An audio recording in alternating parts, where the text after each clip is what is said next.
Hello dear friends and pensioners. तो दोस्तों यहाँ पे अभी वो चेकआउट करने वाले हैं, that is the response of AIBRF on the IBA जो सबमिशंस एंड डॉक्यूमेंट्स।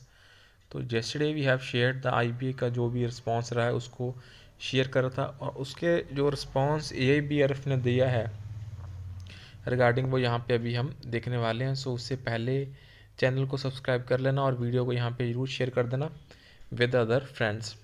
तो जैसा कि आपको पता है, जो अभी GMIS की CLC में अभी जो AIBRF ने डाला है, तो उसी के रिगार्डिंग जो AIBRF का अभी रिस्पॉन्स है वो यहाँ पे अ, इस सर्कुलर के माध्यम से उन्होंने देने की कोशिश करी है। उससे थोड़ा सा आप लोगों तक लेके आने की कोशिश करेंगे।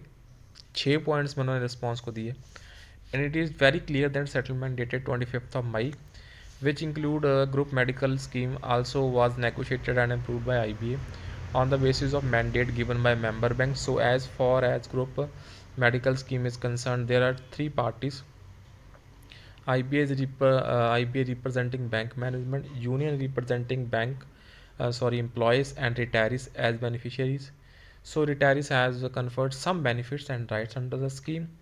The retirees covered under the scheme are large in number. They have independently organized themselves as per law of the land. So in case of any grievance, retirees as beneficiary have on issues related to implementation and violation of the terms and conditions of scheme, where retirees and their organization should go. Mandate is already given to IBA to form group medical scheme, which give implied authority to IBA to deal and dispose of the connected issues. How far it is correct for IBA to say to consider grievances of retirees connecting to already formed scheme. So they need separate mandate to talk to the representatives of the beneficiary whether it will be legally tenable and in conformity to the state policy to close all doors of grievance redress for beneficiary and ask them to approach court.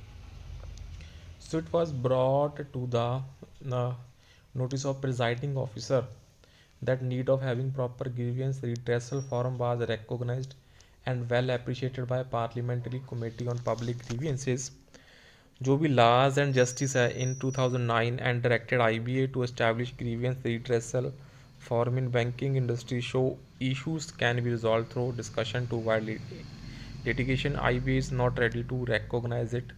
So how far it is proper for IBA to say at this stage that the scheme is optional for retirees? So in other word, IBA stand is that either to accept the scheme finalized by IBA or forget it.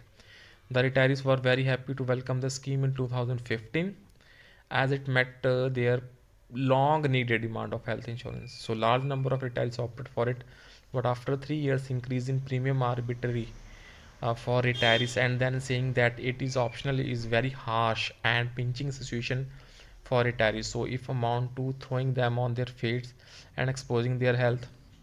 So at this stage, no much option is left for the retirees for any alternate. So the retirees are feeling hurt with the remark and approach of IBA.